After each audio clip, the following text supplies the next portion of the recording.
రేపే గురుపుష్య యోగం చాలా విశేషమైన అద్భుతమైన రోజు. గురువారం నాడు పుష్యమి నక్షత్రం ఏర్పడితే దానిని గురుపష్యమి యోగము అంటారు. ఈ రోజున పంచమ తిథి కూడా కలిసి వచ్చింది. ఈ గురు పుష్యమి నక్షత్రంలో ఏ పని చేసినా సరే అదృష్టం, ఐశ్వర్యం కలిసి వస్తాయి. ప్రతి సంవత్సరం 1 లేదా 2 సార్లు మాత్రమే ఈ గురు పుష్యమి యోగం ఏర్పడుతుంది. ఈ యోగంలో కొన్ని వస్తువులను కొని మీ ఇంటికి తెచ్చుకుంటే అతి త్వరలోనే కోటీశ్వరులు అయ్యే అవకాశం ఉంటుంది. ఈ గురుపుష్యమి యోగంలో బృహస్పతి ప్రభావం ఎక్కువగా ఉంటుంది. కాబట్టి ఈ అమృత గడియల్లో కొన్ని వస్తువులను మీ ఇంటికి తెచ్చుకుంటే పట్టిందల్లా బంగారమే అవుతుంది. అన్నిటికంటే ముఖ్యంగా ఈరోజు బంగారం కొంటే లక్ష్మీ కటాక్షం కలుగుతుంది. బంగారం కొనలేని వారు వెండి వస్తువులను కొనుగోలు చేసినా సరే ధనాదాయం పెరుగుతుంది. ప్రస్తుత రోజుల్లో ప్రతి ఒక్కరూ బంగారాన్ని కొనలేరు. అలాంటి వారు ఈ గురుపుష్యమి యోగంలో కొంచెమైనా పసుపు కొని మీ ఇంటికి తెచ్చుకోండి. ఈ గురుపుష్యమి నక్షత్రంలో పసుపు కొంటే మీరు ఊహించలేనంత సంపద మీకు వస్తుంది. పసుపు కొనడం వల్ల లక్ష్మీ కటాక్షం కలుగుతుంది. ఒక 5 రూపాయల పసుపు ప్యాకెట్ మీ ఇంటి ఐశ్వర్యాన్ని రెట్టింపు చేస్తుంది. ఈ విధంగా పసుపు కొని మీ పూజా గదిలో పెట్టి విష్ణుమూర్తిని, లక్ష్మీదేవిని పూజిస్తే తరతరాలకు తరగని ఐశ్వర్యం సిద్ధిస్తుంది. ఈ గురుపుష్యమి నక్షత్రంలో పసుపు రంగులో ఉన్న ఏ వస్తువును కొన్నా సరే ధనప్రాప్తి కలుగుతుంది. సాక్షాత్తు మహాలక్ష్మీదేవి జన్మ నక్షత్రం పుష్యమి నక్షత్రం కాబట్టి ఈ రోజున ఒక చిన్న లక్ష్మీదేవి విగ్రహాన్ని కానీ, లక్ష్మీదేవి ఫోటోను కానీ మీ ఇంటికి తెచ్చుకుని పూజా గదిలో పెట్టుకోండి. అలాగే వెంకటేశ్వర స్వామి చిత్రపటాన్ని తెచ్చుకుంటే చాలా మంచిది.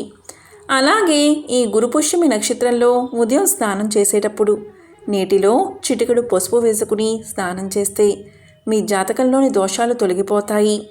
పుష్యమి నక్షత్రంలో ప్రతి ఒక్కరూ కూడా పసుపు రంగు బట్టలు కట్టుకోండి. ముఖ్యంగా ఈ మే 21వ తేదీ గురుపుష్యమి యోగం రోజున చదువుకునే పిల్లలు పుస్తకాలు లేదా పెన్నులను కొంటే చదువులో గొప్ప స్థాయికి ఎదుగుతారు. ఇంటి గుమ్మం సాక్షాత్తు లక్ష్మీ స్వరూపం కాబట్టి ఈ గురువారం నాడు మీ ఇంటి గడపకు పసుపు రాసి కుంకుమ బొట్లు పెట్టండి. అలాగే మీ ఇంటి గుమ్మం బయట లేదా మీ ఇంటి ప్రధాన ద్వారం బయట పసుపుతో స్వస్తిక్ గుర్తు వేయండి. ఈ గురుపుష్యమి యోగంలో ఇంటి బయట స్వస్తిక్ గుర్తు వేస్తే అఖండ రాజయోగం కలిసి వస్తుంది. ఈ గురుపుష్యమి నక్షత్రంలో చేసే పూజలకు అక్షయ పుణ్య ఫలితం లభిస్తుంది. కాబట్టి ఈరోజు తప్పనిసరిగా లక్ష్మీనారాయణను పూజించండి. మన హిందూ ధర్మంలో దీపారాధనకు ఎంతో విశేషమైన స్థానం ఉంది. ఈ గురుపుష్యమి యోగంలో ఎవరైతే దీపారాధన చేస్తారో అటువంటి వారి ఇల్లు తరతరాల పాటు అష్టైశ్వర్యాలతో ఆయురారోగ్యాలతో తొలతూగుతుంది. కాబట్టి చాలా అరుదుగా వచ్చే ఈ గురుపుష్యమి యోగంలో ప్రతి ఒక్కరూ దీపారాధన చేయండి. అమ్మవారిని, అయ్యవారిని పసుపు రంగు చామంతి పూలతో అలంకరించి ఆవు నెయ్యితో 2 దీపాలు వెలిగించి పూజలో స్వామివారికి నైవేద్యంగా పులిహోరను నివేదించండి. అయితే విపరీతమైన అప్పుల బాధలతో ఇబ్బంది పడేవారు ఇప్ప నూనెతో దీపారాధన చెయ్యండి. మీ అప్పులన్నీ త్వరగా తీరిపోతాయి. ఇలా లక్ష్మీనారాయణను పూజిస్తూ ఓం నమో భగవతే వాసుదేవాయ అనే మంత్రాన్ని 21 సార్లు జపించండి. ఇలా ఇంట్లో పూజ చేసేటప్పుడు లక్ష్మీదేవి ఫోటో ముందు 2 యాలకులు పెట్టి పూజ పూర్తయిన తర్వాత ఆ యాలకులు తీసి మీ ఇంటి బీరువాలో పెట్టుకోండి. తద్వారా అనవసరంగా ఖర్చులు తగ్గుతాయి, కష్టాలు తొలగిపోతాయి. అదేవిధంగా తీవ్రమైన అప్పుల బాధల నుంచి త్వరగా విముక్తి పొందాలి అంటే ఒక దారానికి 11 యాలకులను గుచ్చి ఆ యాలకుల మాలను లక్ష్మీదేవి పటానికి వేసి నమస్కారం చేసుకోండి. ఈ యాదృచ్ఛికంగా మీ అప్పులన్నీ వెంటనే తీరిపోతాయి. అదేవిధంగా ఈ రోజున పసుపు రంగు వస్త్రాలు కొంటే చాలా మంచిది. పసుపు రంగు వస్త్రాలను పూజలో దేవుడి దగ్గర ఉంచి ఆ తర్వాత ధరిస్తే మీకు గురుబలం పెరుగుతుంది. వాస్తు ప్రకారం చీపురుని లక్ష్మీదేవికి సంకేతంగా భావిస్తారు. కాబట్టి ఈ పుష్యమి నక్షత్రంలో కొత్త చీపురు కొని శనివారం నుంచి వాడడం ప్రారంభిస్తే మీ ఇంట్లోని దరిద్రం మొత్తం తొలగిపోతుంది.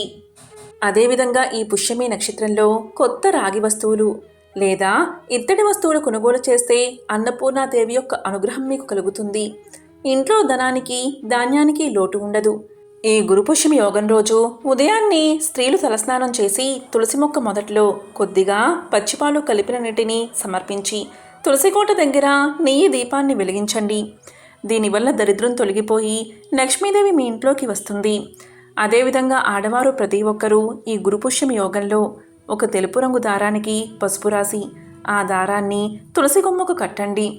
ఇలా చేస్తే వివాహం కాని వారికి వివాహయోగం, వివాహమైన స్త్రీలకు దీర్ఘ సుమంగళ యోగం కలుగుతుంది. అలాగే ఈ రోజున ఏది చేసినా చేయకపోయినా ఇల్లంతా కర్పూరపు పొగ వేయండి. కర్పూరం పైన 2 యాలకులు పెట్టి ఇల్లంతా పొగవేస్తే మీ ఇంటికి పట్టిన నరదృష్టి తొలగిపోతుంది. మీ కుటుంబంలో సుఖ సంతోషాలు కలుగుతాయి. మీ వంటింట్లో పాతబడిపోయిన ఉప్పు డబ్బాను తీసేసి ఈ రోజున కొత్త గాజు పాత్రను కొని అందులో నిండుగా కల్లుప్పు నింపండి. అదేవిధంగా ఈరోజు తప్పనిసరిగా ఒక పసుపు రంగు వస్త్రంలో 5 పసుపు కొమ్ములు మూటకట్టి మీ బీరువాలో పెట్టుకోండి. ఈ విధంగా చేస్తే మీ ఇంటికి డబ్బు వస్తూనే ఉంటుంది. ఈరోజు తప్పనిసరిగా మీ ఇల్లంతా ఉప్పు నీటితో శుభ్రం చేయండి. దీనివల్ల వాస్తు దోషాలు తగ్గుముఖం పడతాయి. గురుపుష్యమి నక్షత్రంలో పొరపాటున కూడా ఎవరికీ ఉప్పు ఇవ్వకూడదు. ఈ రోజున ఎవరికైనా ఉప్పు దానం చేస్తే మీ ఇంట్లో ఉన్న సంపద మొత్తం ఇతరులకు వెళ్ళిపోతుంది. ఈ గురుపుష్యమి నక్షత్రం ప్రతి శుభకార్యానికి శ్రేష్టమైనది. కానీ వివాహాలకు, నిశ్చితార్థాలకు ఈ నక్షత్రం మంచిది కాదు. అలాగే ఈ గురుపుష్యమి రోజు పూజాగదిని శుభ్రం చేయకూడదు. అలాగే సాయంత్రం పూట ఇంట్లో ఉన్న చెత్తను బయట పడేయకూడదు. ఇక ఎవరైతే కొత్తగా వాహనాలు కొనాలి అనుకుంటున్నారో అలాంటి వారు ఈ గురుపుష్యమి నక్షత్రంలో కొనుగోలు చేస్తే చాలా మంచిది. ఈ అద్భుతమైన పుష్యమి నక్షత్రంలో మీ ఇంటి ఈశాన్యం మూలన నీటితో నిండిన రాగి కలశం పెట్టి అందులో ₹1 నాణం, చిటికెడు పసుపు వేయండి. ఇలా చేస్తే చాలా మంచిది. మనలో చాలామందికి బంగారం కొనాలని ఆశ ఉంటుంది. కానీ బంగారం కొనలేని స్థితిలో ఉండేవారు ఈ గురుపుష్యమి నక్షత్రంలో స్వర్ణ గణపతి మంత్రాన్ని జపిస్తే కనకయోగం సిద్ధించి తరచూ బంగారం కొని అదృష్టం కలిసి వస్తుంది. ఆ స్వర్ణ గణపతి మంత్రం ఏంటి అంటే ఓం నమో హేరంబ మదమోదత హస్తి ముఖాయ మమ స్వర్ణ ప్రాప్తం కురుకురు స్వాహ. ఈ స్వర్ణ గణపతి మంత్రాన్ని 21 సార్లు చదివి గణపతికి నమస్కారం చేసుకోండి. అదేవిధంగా ఈరోజు ఒక పసుపు రంగు వస్త్రంలో గుప్పెడు నవధాన్యాలు, ఒక రాగి నాణం కలిపి మూటగట్టి మీ ఇంటి సింహద్వారం లోపలి వైపు వేలాడదీయండి. దీనివల్ల చాలా మంచిది. ఈ గురుపుష్యమి నక్షత్రం ఎన్నో అమృత గడియలు ఉంటాయి కాబట్టి ఈ రోజున ఏ కొత్త పని ప్రారంభించినా చాలా మంచిది. ఈరోజు కొత్త వ్యాపారాలు ప్రారంభిస్తే వ్యాపారంలో లాభాలు పెరుగుతాయి. అదేవిధంగా ఈ రోజున గృహప్రవేశం చేస్తే శాశ్వతమైన ఐశ్వర్యం మీ ఇంటికి చేరుతుంది. మనలో చాలామంది తమ జాతకరీత్యా చేతికి నవరత్నాలు ధరిస్తారు. అయితే ఈ పుష్యమి నక్షత్రంలో మీ జాతకానికి సరిపడా నవరత్నాన్ని కానీ ముత్యాన్ని కానీ ధరిస్తే గ్రహదోషాల తీవ్రత తగ్గుతుంది. ఈరోజు జుట్టు కత్తిరించడం, గోళ్లు కత్తిరించడం చేయకూడదు. ఈ గురుపుష్యమి నక్షత్రంలో ఇటువంటి పరిహారాలు పాటించి లక్ష్మీనారాయణుల అనుగ్రహాన్ని పొందండి. ఓం లక్ష్మీ నమో నమః.